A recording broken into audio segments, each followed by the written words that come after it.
Hey, welcome to another exciting, suspenseful episode of Bob Saget's Here for You. I'm here for you. Oh, no, I'm Bob Saget. And this is a podcast that I do because I want to. And I'm really happy that you guys are digging it. We say digging it because I'm not from the 50s. I just say digging it because I heard people from the 50s say it. When you want to listen to this thing, you can go up and subscribe and review and rate and all that stuff, or you could follow it depending on where you're listening to it. And there's a number up there that you can call and leave a message, and then on certain days I'll be calling you guys, and I'll announce it on Twitter and on Instagram stories, and I'll call you guys and see how you're doing, because I get a lot from it, and for some reason people seem to feel better, which is really unusual to me. I'm just thinking about what a lot of people are going through. A lot of people are upset about the news. A lot of people are upset about the information they get from the news. A lot of people are upset about what they believe in, that they're reinforced with the news. And my guest that's coming up right now is a man who looks at it daily, and every week he delivers one of the best shows of its kind on television, and it's Real Time with Bill Maher. So I take you now to my friend Bill Maher.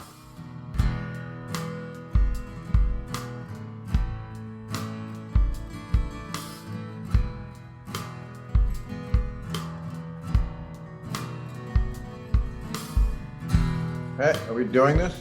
Yeah, sure. It's a podcast. There's no like rules or. Well, there aren't. I have a couple breaks I take, and that's easy. But it's not like what you've been doing. You've been doing something amazing. I mean, thank you. You're keeping me alive. I mean, the monologues and the audience cutaways alone. I'm fine now. I don't pick those cutaways. I'm always surprised myself, and it's a rare treat to get an LOL from your own kid, because usually you know what's coming, Right. Like last week they put in De Niro. That's from Cape Fear, right? From Cape Fear, which is a scene I always loved anyway. I always thought that was, he's obviously such a brilliant actor, but that was such a brilliant acting choice. I mean, I remember watching it in the theater and laughing my ass off, watching him laugh his ass off. Right. It's like such a unpredictable way to once again show how creepy and scary that character was.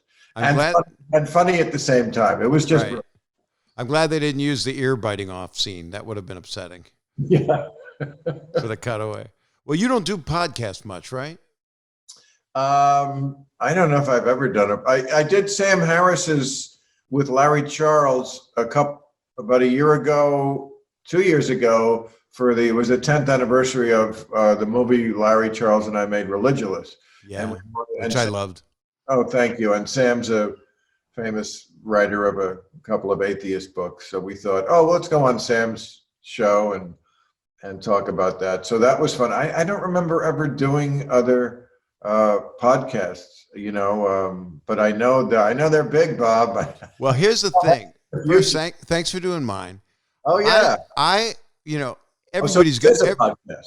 This is a podcast. Everybody's got one. I mean, my UPS driver's got one, the kid across the street, and once quarantine happened, every actor just said, let's do a podcast. Right. But I started this before quarantine because I was out on tour and I was getting ready to do a special. I had it all ready to go. I'm sure you were getting close probably too with new stuff out there. Well, I wasn't about to do one. I could have. I was going to wait, and, God knows if we'll ever get back to ever do anything like that again. I mean, it's funny. You probably had the same experience I've had, which is at first we were like holding on for dear life. Maybe we'll be able to do the end of the year, so they didn't cancel, they canceled everything from like March until September. And then they canceled September to the end of the year. Like the virus is going to go, hey, it's 2021, we're gone. It's like we moved everything to 2021, and I don't know if the virus is going to cooperate with that. And Right. There's a mint. There's a COVID mint that works as a mask. it's, I mean, it's all so stupid. You can fly on an airplane, which is recycled air, and you're sitting, you're supposed to sit one seat apart. But I know people who've been on flights and say sometimes they go, fuck it. And everybody sits right where they used to, right next to Even when you wear the welding helmet thing, you're still airborne. Yeah. Well, yeah, you wear a mask on the plane. But if you can do that, why couldn't you do that in a baseball stadium? And also, when you go to dinner, I went to dinner once. I've been to dinner once. How was it? I did it twice. I didn't love it.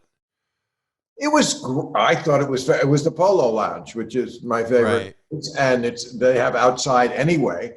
And yes, the waiters wore the welding mask and you had to wear a mask. I mean, this is the official, they weren't doing anything wrong. This is official. You walk in with the mask on. If you walk to the bathroom, you have to wear the mask. I always wear a mask in the bathroom anyway.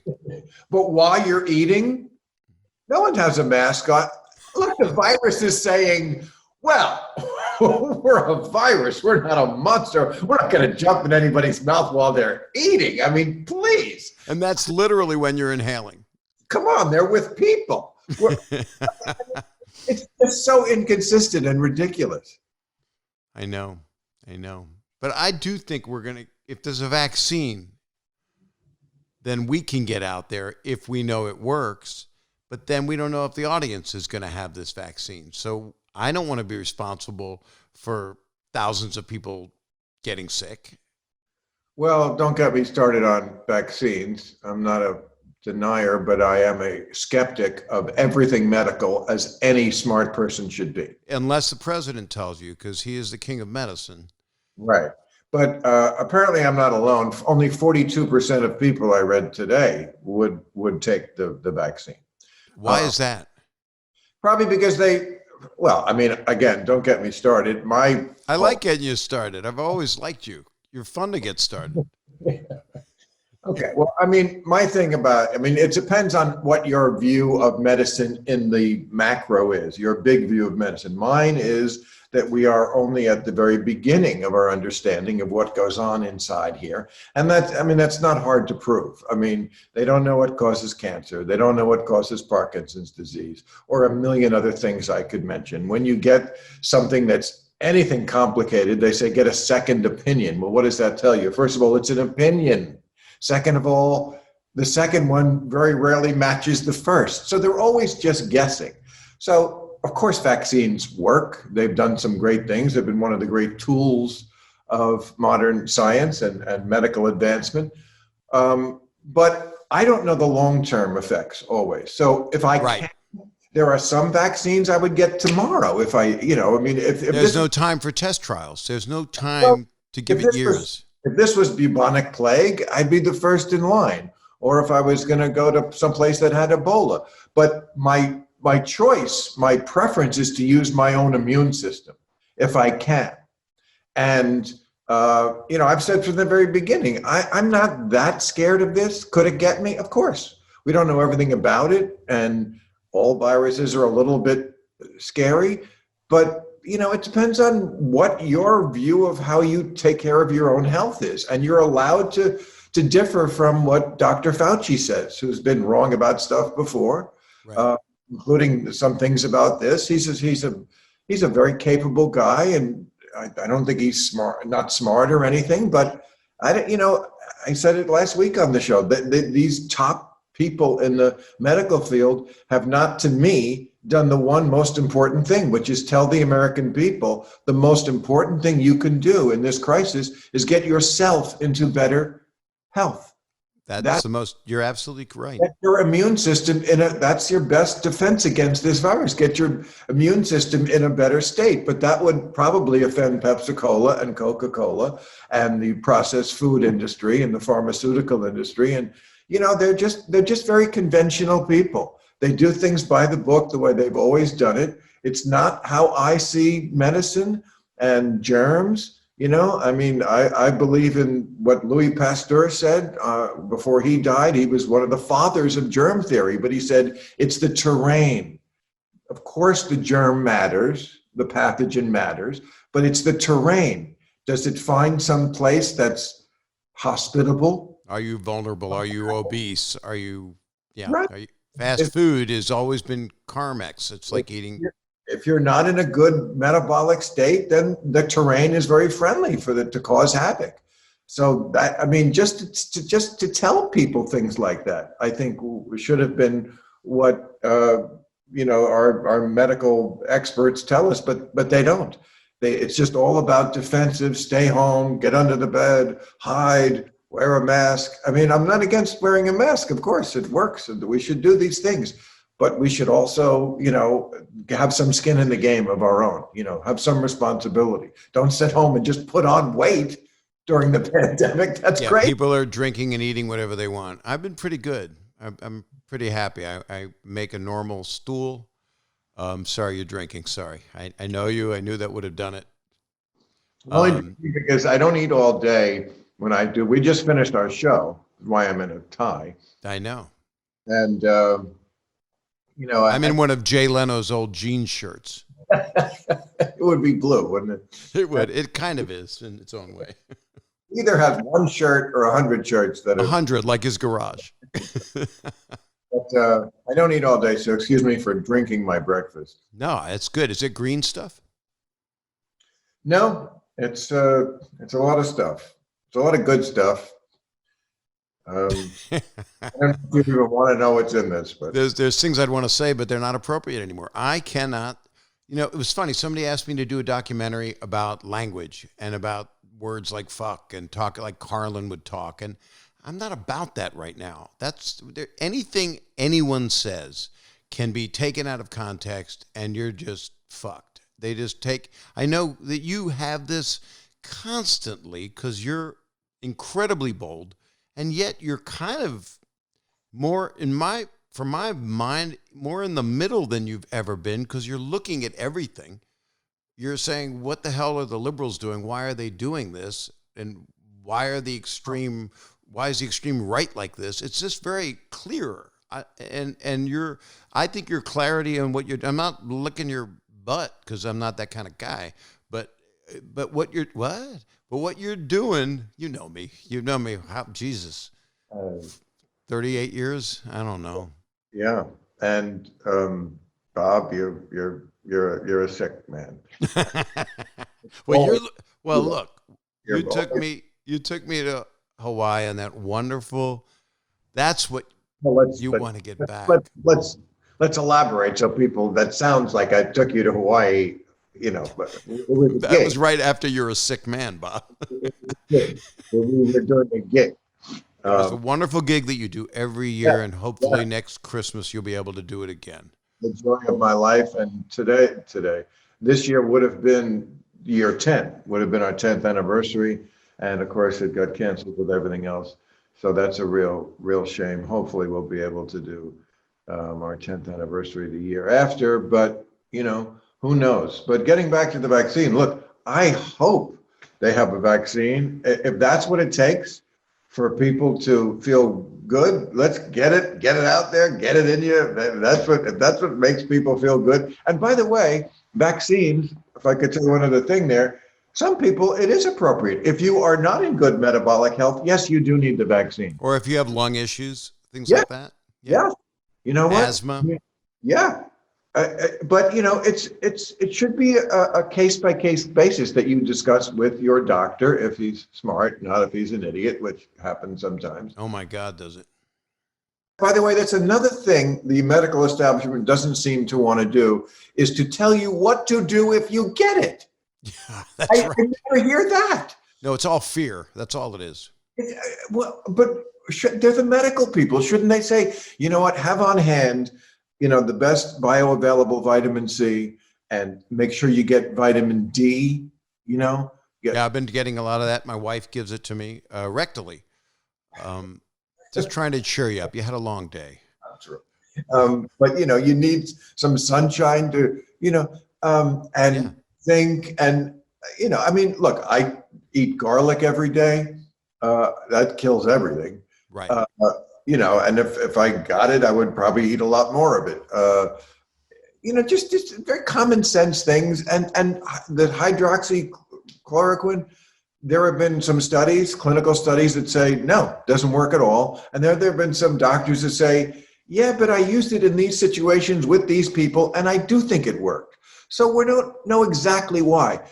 What I'd like to say is if the only reason you don't do it is because Trump did it and he's an idiot, then you're kind of an idiot too. You know, right. Well, he's getting his information from somewhere. I keep calling it oxyhydrochloric because I want to add the oxy so it sounds like I'm doing a bad drug. Yeah, I mean, look, I don't think that's a terribly safe drug anyway, although there are people who've been on it for years. But I think there are definitely side effects, as there are with everything, including vaccines. Okay, so I don't want that. You know, my thing is I want to handle everything as naturally as possible. I think the God I don't believe in gave me a better system.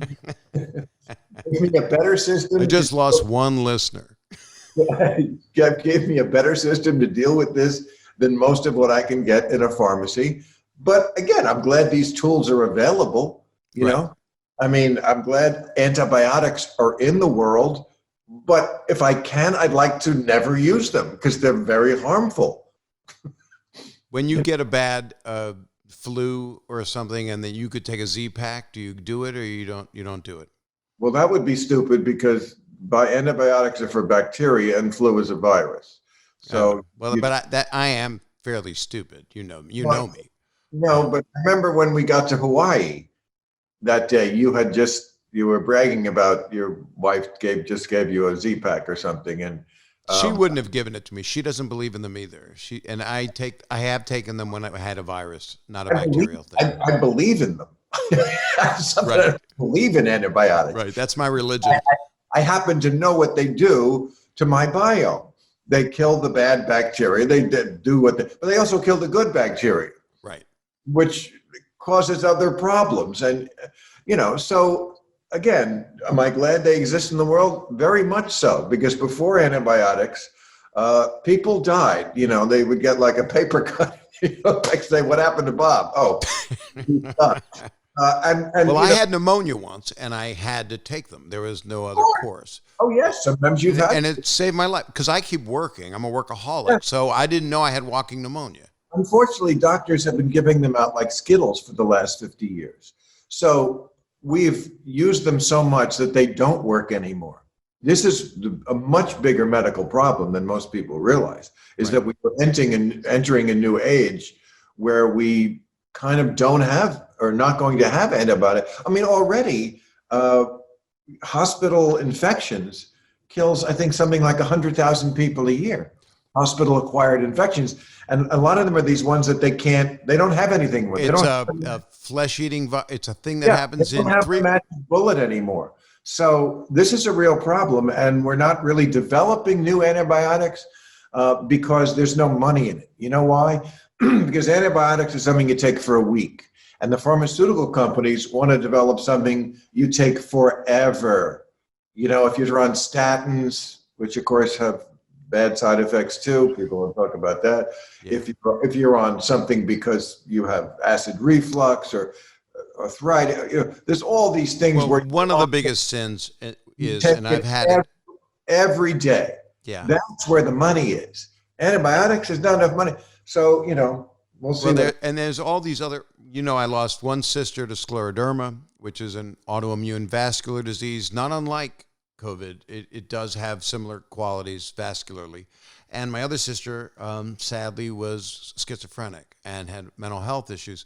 And that is where big pharma really kills a lot of people. They just completely test you on mental meds, and you're a guinea pig for whatever doesn't work. Then they pull it, and they don't titrate them. And that, to me, is also a huge crime of what they're doing to people out there. And some people really need the meds, and some people don't want to take them because they're not even the right meds. So we've always had, and people die of mental health issues constantly. There's so many suicides, and I don't have to tell you, but having gone through it, you know, it's just, is the human race going to get through all of this shit that seems to have come to a gigantic head this year? It's just so many people are disheartened. I mean, who could not be? It's been annus terribilis, but will we get through it? Yeah. I mean, viruses go through populations. That's this has been going on, this battle with humans and viruses for a million years. Yeah. I mean, this is one reason again why, yes, is it bad? Sure. But I mean, you look at how different countries have reacted to it and fared with it. Did Trump fuck it up? Of course. I mean, just starting with firing the pandemic squad that was over there in China was the MacGuffin that got this whole tragedy started. You know, if he had just not done that, saving literally pennies in a budget of trillions and trillions of dollars, what could that have cost to keep a small team in China to watch out for when these things start? I mean, we could have saved the world so much pain and anguish. But it's not just him. You know, again, we are not in good shape health-wise. Right. And of course, you know, I said it, the way I put it last week is like, we're like a boxer who went into the ring out of shape. You're going to take a beating, you know? So we will get through it. I agree. I'm hopeful. Pandemics go through society. This isn't the first. Well, malaria, polio. I mean, not a lot of people get polio, but people can get malaria if they don't have the vaccine, which does work. People are getting malaria again in greater numbers because there's so much focus and effort put toward this virus that they're kind of neglecting some of the other things that are out there. So this is not going to be the last one. Where could I go to get malaria if I wanted to go on a vacation? Is there any particular spot? You could go to an old World War II movie, you know. Where you know what I did to relax last night? I watched Gangs of New York. That's how fucked up this time is. I love that movie. I had never really watched it. I'd just seen parts. I'm catching up to my life. It's amazing. It's an amazing piece of work. And that felt like 1,000 times more riotous than what we've been experiencing with all of the riots throughout the country. 2 blocks in Seattle and 2 blocks in Portland. This is New York City. Everybody should watch this thing. It really took me to this moment. And I went, holy shit. At the end where there's the riot at the very end in 1860, it was 1863 or something. It was a very different world. Yeah. No streets. Yeah. I mean, the country changes a lot. People seem to be so pessimistic now that we don't recognize progress. I think that it's a lot of it is, you know, when you talk to younger people, I've had this happen on the show, you know, you'll say something to some millennial and they'll be like, well, I wasn't alive for that. Like, well, yeah, but it still happened. You know, I wasn't alive for Pearl Harbor, but I know about it. So they don't seem to have a great perspective on where we've come versus where we are. And you have to look at the flow chart of humanity. Is there always progress yet to be made? Of course. Right. But man, we're just in our lifetimes where America was take 1970, that's 50 years ago. It was not even a discussion whether you'd have an African-American on the ticket for president. It was not, no one talked it. It was not, I think Shirley Chisholm ran in 1972. No one was serious that thought she would seriously get the nomination. And that may have been one of the first, real attempts. 50 years later, now Joe Biden's about to pick his vice presidential candidate. We've had an African-American president, and no one expects that he will pick anyone. You couldn't have a Democratic ticket without a person of color on it. Now, I'm not saying there isn't still great work to be done. There is. But, things do change. We do, as Obama used to say, I'm going to fuck up the quote, but the arc of history moves. I'm fucking it up. It bends toward the right direction. I do that as well. In fact, I'm going to take a quick, watch this break. Here we go.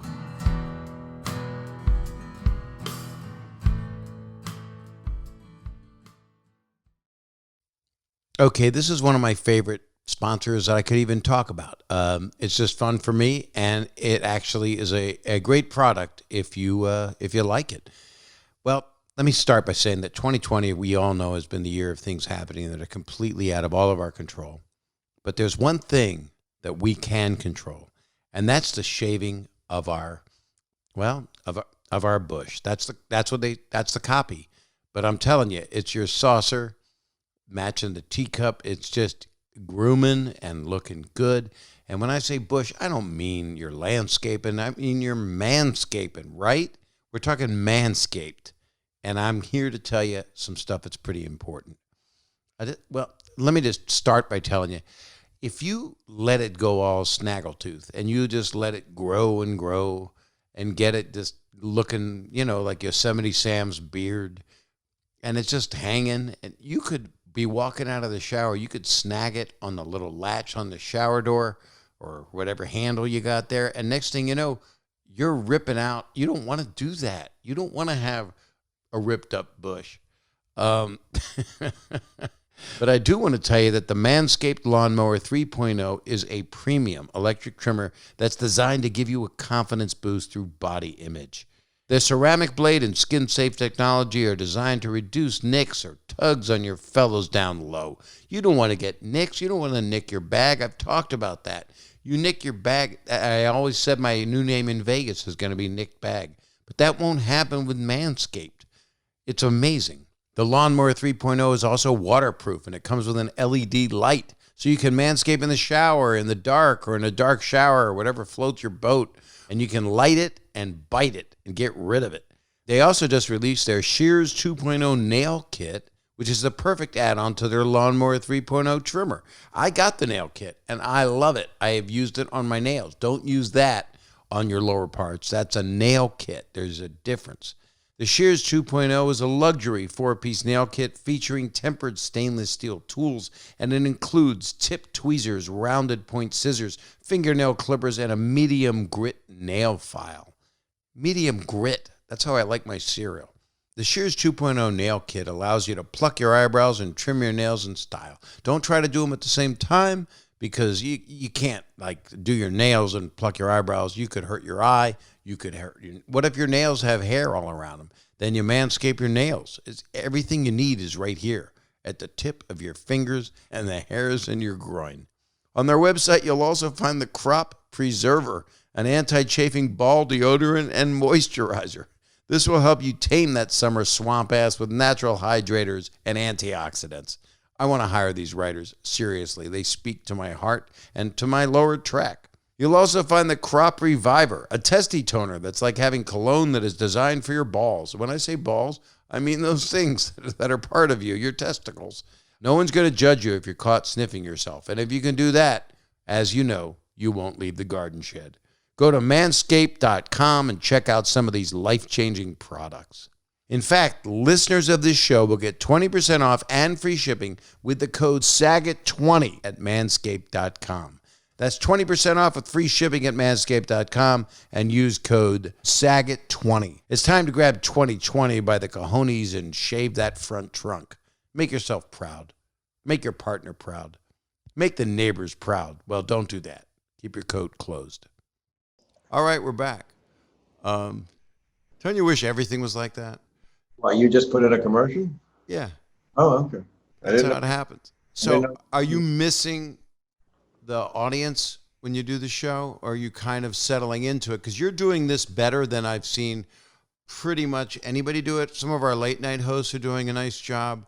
Of course, John Oliver, people that know how to do the form, they're broadcasters. And you come from the Johnny Carson school. We've talked about this before, of broadcasting, of knowing exactly what you're doing. And you're able to go right into the lens, and you don't have to hear the laughs because you know where they are. Are you comfortable with it, or are you missing the audience tremendously? Of course. How can you not miss the audience? I don't know. It's looking pretty good in your house. Oh, thanks. I mean, what I am pleased about was that idea of having a laugh track and then cutting to the fake shots of people from audiences all through history. Yeah, it's memorable. Because it did solve the big problem for me. It did solve the problem of how can I do a show that looks like my show? That's why I do it in a suit and tie. I wanted to keep this for the sake of the audience and sort of for me. I wanted to keep it as close as I possibly could with the fact that we're shooting in my man cave and on my fucking yard. It's crazy. But I was like, well, how can I keep everything as close as I can? Because we do a show that's mostly about ideas, which let us have, I think, more of a way to retain what we are watched for anyway. I mean, if you do stuff that's just frothy, it's tough when they take away the froth. But we were never frothy. We were trying to be, oh, here's real discussions with the smartest people we can find. Some celebrities too, but smart ones. And it's going to be funny. There's going to be funny in there. But it's going to be about ideas and presenting new ways to look at things. I've always said to people who sometimes mistake me for some sort of investigative reporter, I don't uncover stories. I try to uncover new ways of looking at stories. Right. So that's what we've always done. I can do that anywhere. And I can do it without an audience. But of course, especially when you're doing a monologue, I mean, I have to, really work myself up. I try to retain as much energy as I can because that's what the audience gives you. That it's a symbiotic relationship. They're giving me energy, I'm giving them, and without that, it's like playing tennis and there's nobody on the other side of the net. Right. It's a bit of an acting job. And the dilemma also is it's a big show. Your show is shot like a big show. It's a big show. It's a big studio. It's an event when you do your show. That's how it's set up to be. I hope so. But the theme gets my heart pumping, just the music alone. Oh, thanks. When I hear Start the Clock, I get a semi. I wanted to bring up something when you and I were on that plane coming back from Hawaii and how the world has changed so much. And we got shit, you got shit for mocking the Al Franken photo that was taken of him back in the Animal House way of thinking days where he had his hands distanced but simulating touching. Who was the lady's breast that he was touching? It's a joke. And exactly. On a joke, and that's it. And that was something that I was proud. The only thing I didn't like is that my man boobs were bigger then, and I was asleep. So you kind of violated me. That's why we thought it was funny, because in the original, he's doing it to her when she's asleep. Exactly. It was perfect. And I did it to you. I've never been happier being a victim, I swear.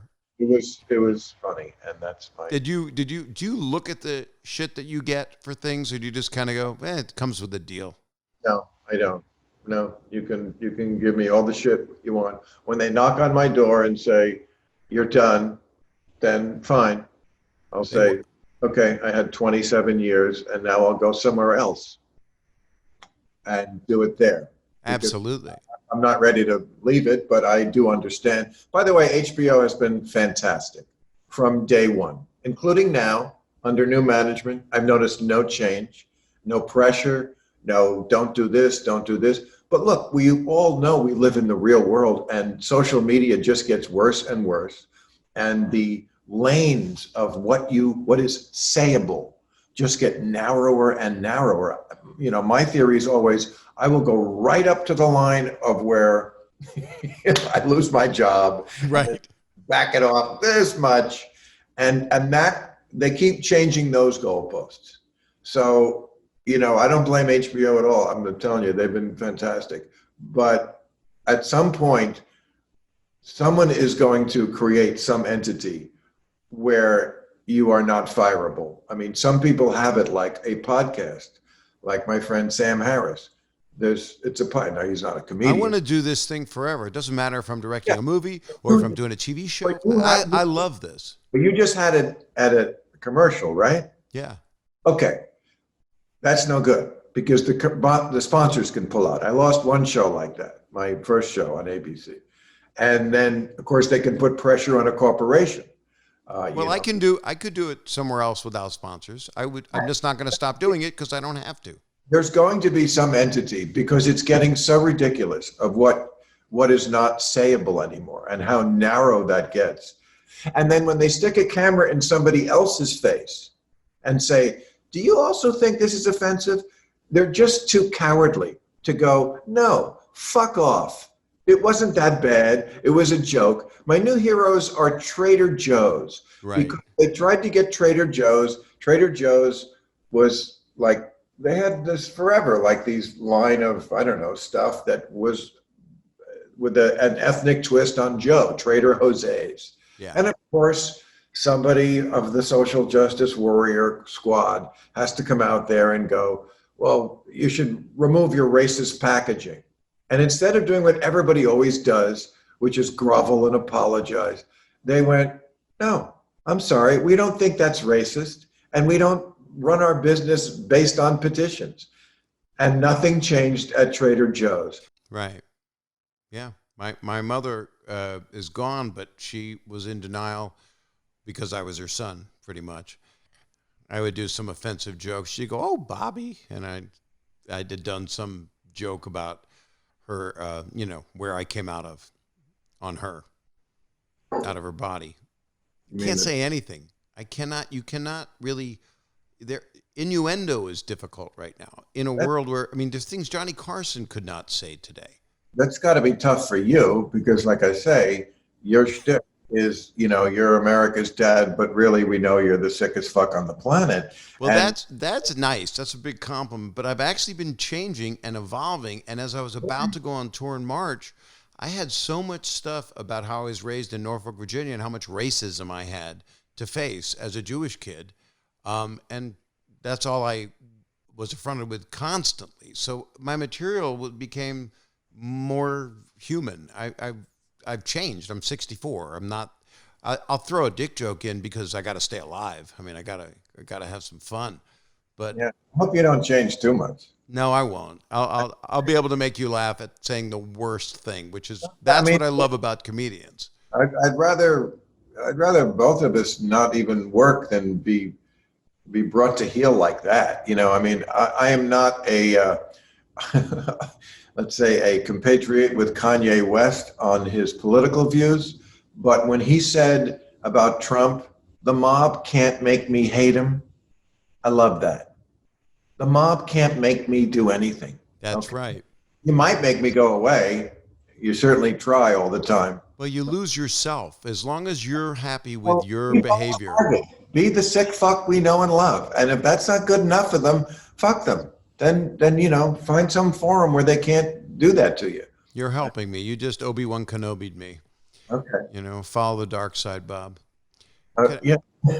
One more thing I wanted to know. When you're not doing the show, when you're off for a couple weeks, it would be I'm going to be in Cincinnati. I'm going to be in I'm going here. Yeah. Now, can you stop thinking about the news? Do you unplug, or are you made this way? I don't stop thinking about dick jokes.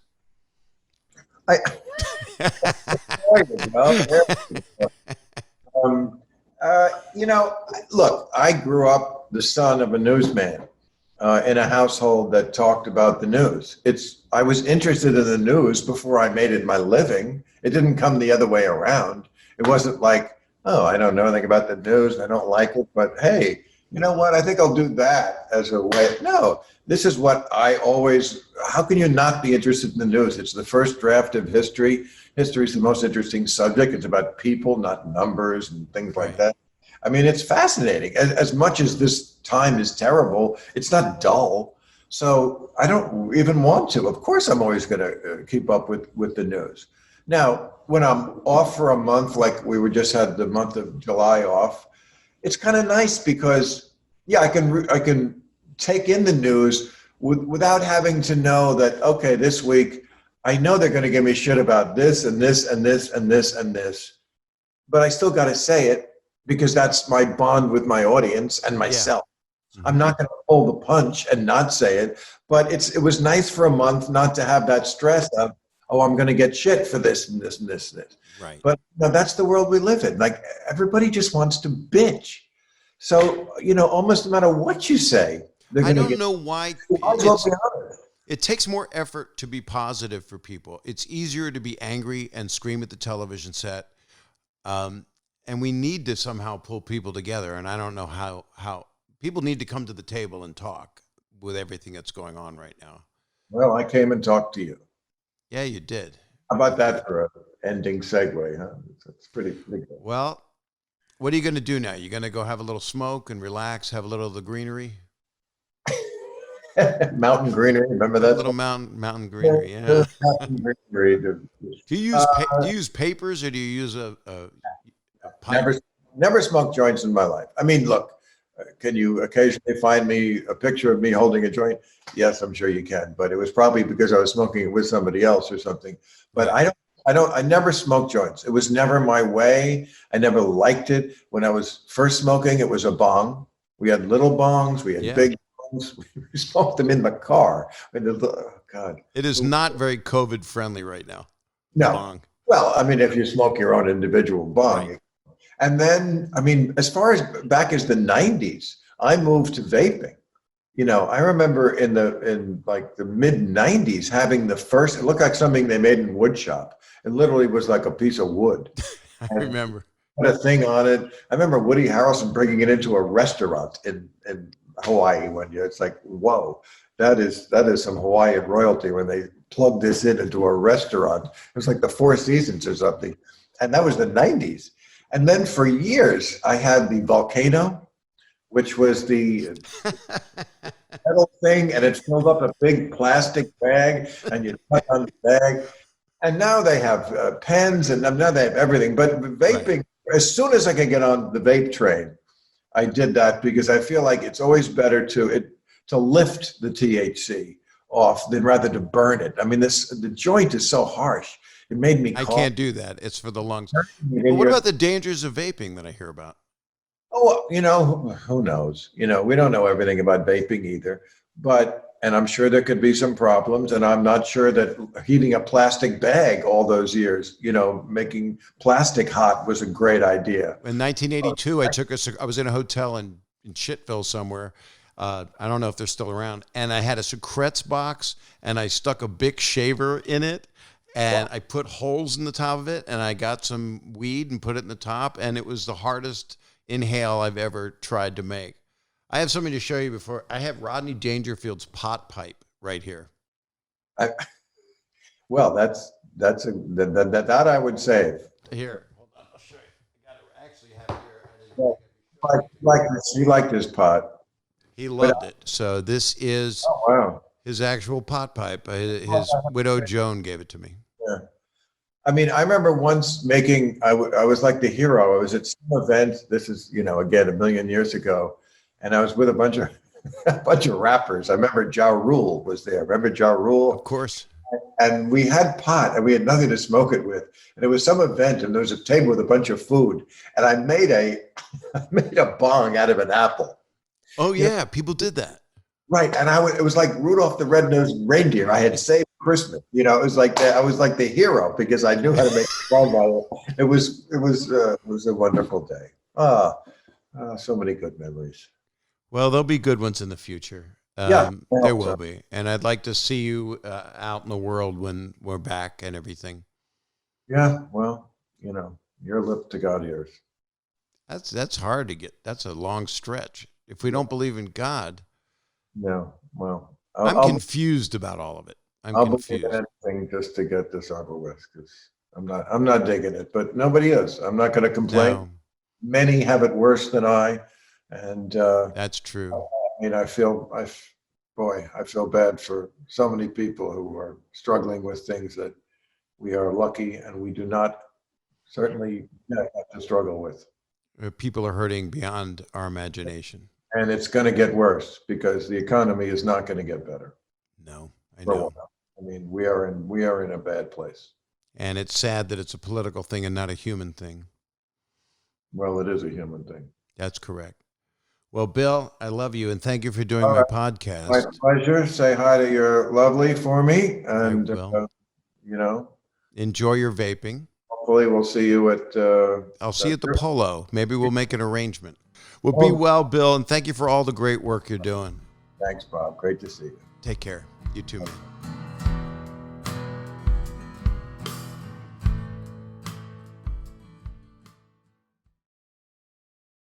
Well, that was Bill Maher, and he taught me not to lose my sense of dick jokes. That's what I've gotten from this.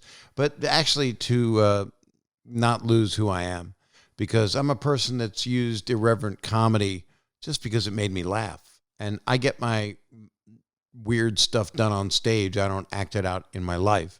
I am more conscious now of what would upset people, as Bill and I were talking about, because of how so many people have been objectified in history, and the world has changed right now. And I want to be very empathetic toward all those changes, but I'm not going to lose. Damn it.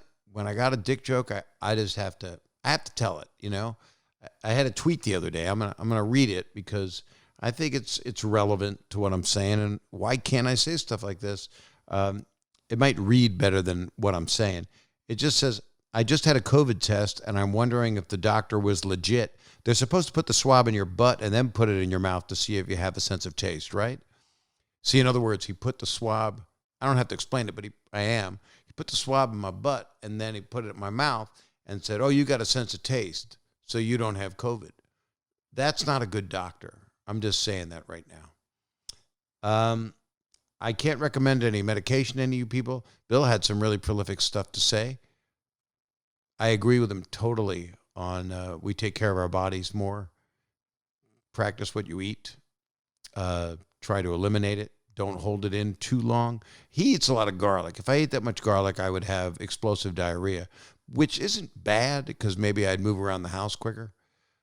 You do get cardio from diarrhea. He would be laughing at this, but he's relaxing now. And it was very kind of him to do that right after shooting a show. So, and I'm the second podcast he's ever done. So that lets you know what kind of person Bill's always been with me, just straight up, and I respect that. So I hope you enjoyed this episode. You know what you do. You review, you rate, you I don't know. Oh, you subscribe. That's what you do. I do know. I'm just like a broken record of stuff. You guys take care of yourself and be good. Be good to yourself. Because if you don't take care of yourself, you ain't good for nobody else. So do that so you can take care of other people. Your kids, your parents, your siblings, friends, or just yourself. If you could just take care of yourself. I take care of myself because my wife's out of town. So I take care of myself. I think I'm up to 17 times a day now. See, I'm following Bill's advice. I'm not going to lose that. It's such an endearing streak. The only thing that upsets me is sometimes I'll do a podcast and I'll look at the comments afterward and someone will go, I'm 9. But it says explicit, so I don't understand. If it says explicit, that means I'm going to say stuff. So 9-year-olds, you shouldn't be listening to this. It's not Danny Tanner. It's just a guy who lovingly played Danny Tanner. If you don't know who Danny Tanner is, you're a smart person and you read. It was a show for kids and for families, a sitcom in the United States, and it was popular in Canada and throughout. Anyway, I can put myself down. I don't need sleeping pills. I just listen to tapes of me talking. This podcast will give you a good sleep. You listen to it, I guarantee it. You'll just want to hear the last 10 minutes in the morning. You'll be out cold. So I'm here, and I'm for you. That's not, boy, don't brand that. Take care of yourselves, everybody.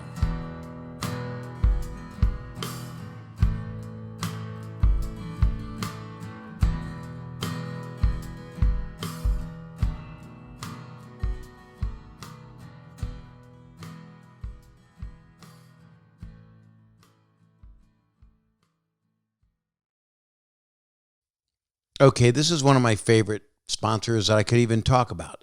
It's just fun for me, and it actually is a great product if you like it. Well, let me start by saying that 2020, we all know, has been the year of things happening that are completely out of all of our control. But there's one thing that we can control, and that's the shaving of our bush. That's the copy. But I'm telling you, it's your saucer matching the teacup. It's just grooming and looking good. And when I say bush, I don't mean you're landscaping. I mean you're manscaping, right? We're talking manscaped. And I'm here to tell you some stuff that's pretty important. Well, let me just start by telling you, if you let it go all snaggletooth and you just let it grow and get it just looking, like Yosemite Sam's beard, and it's just hanging, and you could be walking out of the shower, you could snag it on the little latch on the shower door or whatever handle you got there, and next thing you know, you're ripping out. You don't want to do that. You don't want to have a ripped up bush.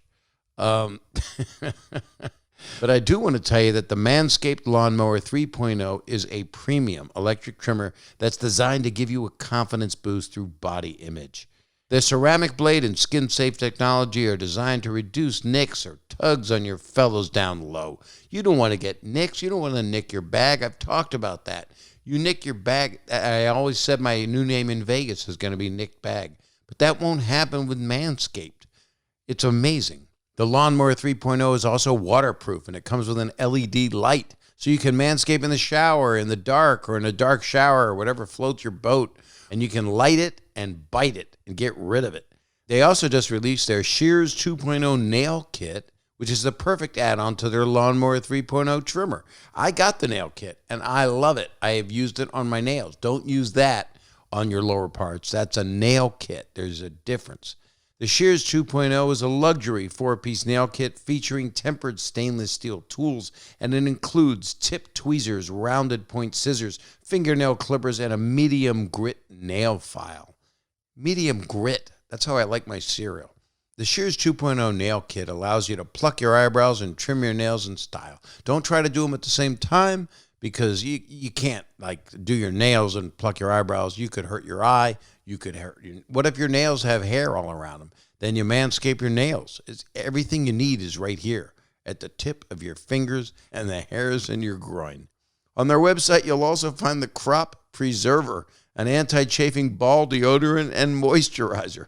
This will help you tame that summer swamp ass with natural hydrators and antioxidants.